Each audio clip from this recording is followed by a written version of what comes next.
Hello everyone. So in my shop now I have a square grand action. So a square grand is an older type of piano that's a giant rectangle shape. It's not the curvy shape that we're used to. And so because of this, the action looks a little different. It's not in like a square rectangular shape. It follows the shape of the strings in a square, which actually needs to be on somewhat of a curve, so you can see the hammers are on a curve. It can make it a little difficult to work with, but essentially this is a single escapement action, very similar to an upright piano. So we have the hammer butt, which is this piece, and then we have the jack, which is the escapement, and it hits a little button in there when it escapes. I don't know if you can see it. The bottom of this screw is a button which touches the foot of this piece. This is the jack on this piano. So when you push the key, the jack pushes up on the butt, and eventually that little foot hits the button, the jack escapes, and you have single escapement, and you have to let the key return to full resting position before you can play it again. So that's what the single escapement is it's one escapement for the entire movement of the key. Whereas modern pianos now have an extra piece that holds the hammer up a little bit so the jack can get back under it. If you watch my regulation video, you can see that. But what's interesting about this piano is you can actually lift up the hammer and the jack will fall forward, and then that's how you interact with the pieces. You can actually take the key out from the piano now. Let's see if I can do this with one hand.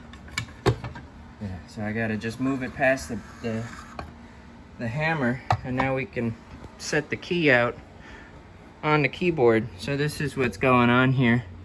It's what's called a rocker capstan. So it rocks a little bit depending on how high we want this to be underneath the hammer.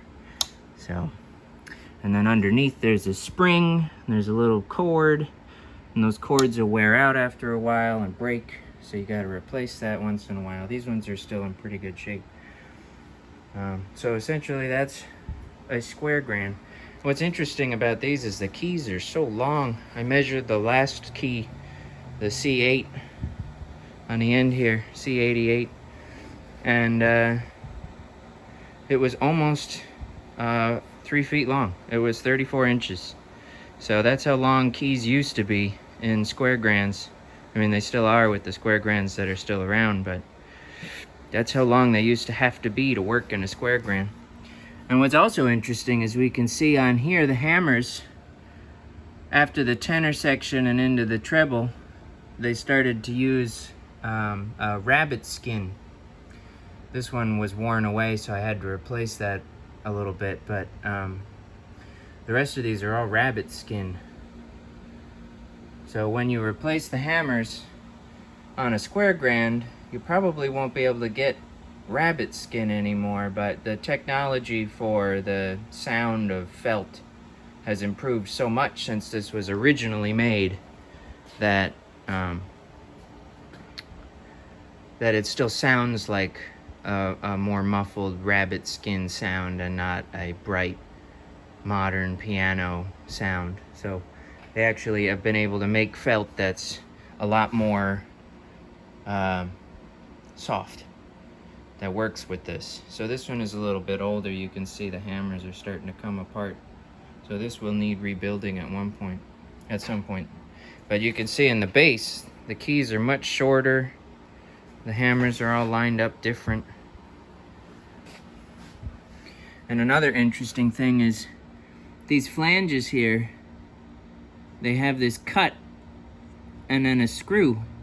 So if this joint ever loosens up, I can just tighten that screw and it tightens the bushing of the flange, and now the hammer's nice and tight again. They don't do that on modern pianos, and I don't know why, but it's definitely a beneficial feature when you're inventing something that needs adjustment, is being able to adjust it without having to replace the entire pin and the bushing and everything. Along along with it. So this is a square grand action for you. Hope you found it interesting.